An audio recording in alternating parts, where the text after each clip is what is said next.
Si Johansin, tsaka siyempre si Idol. Camilo Limit Vlog. Si Camilo walang limit yan, oh. Talagang unlimited yan. Ano yan ba? Nakita natin yung Yaman dagat. daming isda po dito sa paligid ng Manila Bay o sa gilid ng Dolomite White Sand na dumadagsa sa ngayon.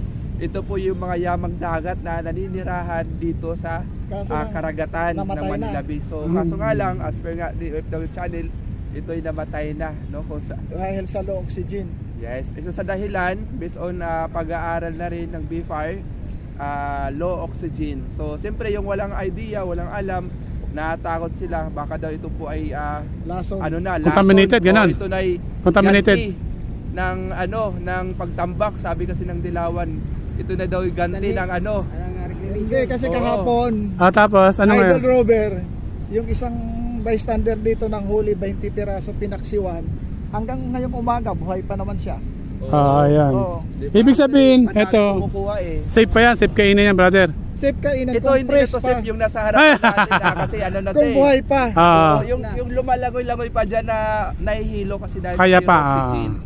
Pero ito kasi kahapon pa to na lumulutang-lutang, hindi na siya safe kain, kaya medyo nangangamoy na. Pero alam nyo, ang daming dumadaon na mga isda like lapu-lapu, tilapia, ito yung nasa harapan natin. Siguro ang estimated na isda ngayon na lumutang sa dagat ng Manila Bay dito sa may Dolomite, mga more or less mga 2 sako.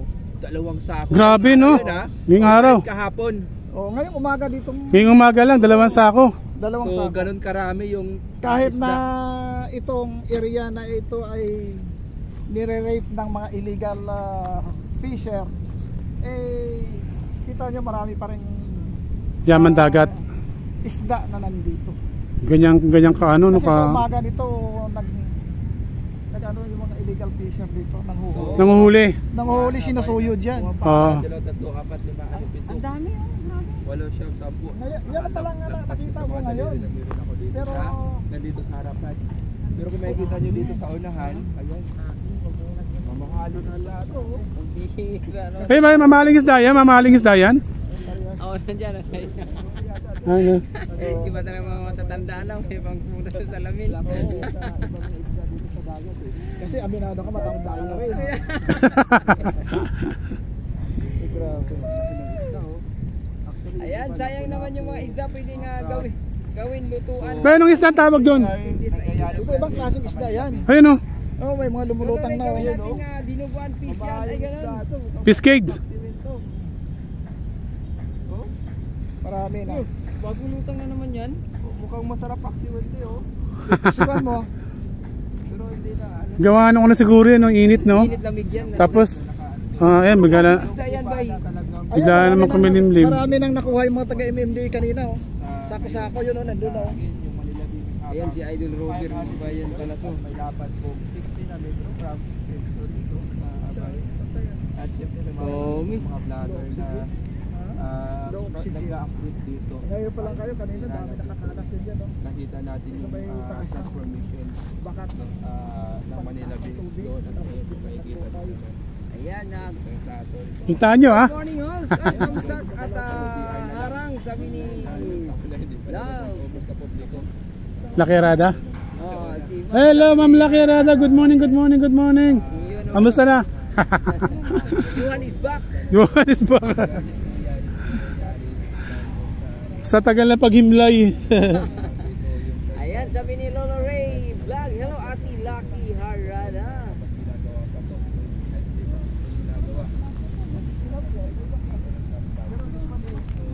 Ayan yung mga vlogger na BBM, Romer Adventure, tropang OFW. Yan sila yung mga updated na madalas dito. At siyempre, di maiwasan, Camilo Limit yan. Ating mentor. Nagtuturo yan ng mga bagong vlogger, no? Kailangan seryosohin nyo pag tinuruan kayo. Hindi pwedeng paulit-ulit. Siyempre, mahirap pa magturo. Walang bayad, walang ano yan. Walang TF net, ha? Walang talent fee. Oh.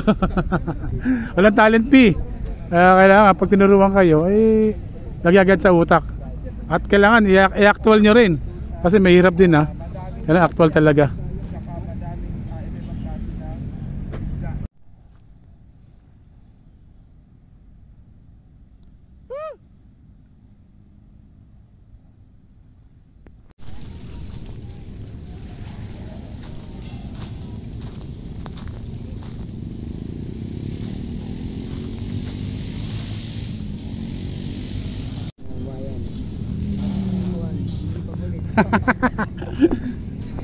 Ay,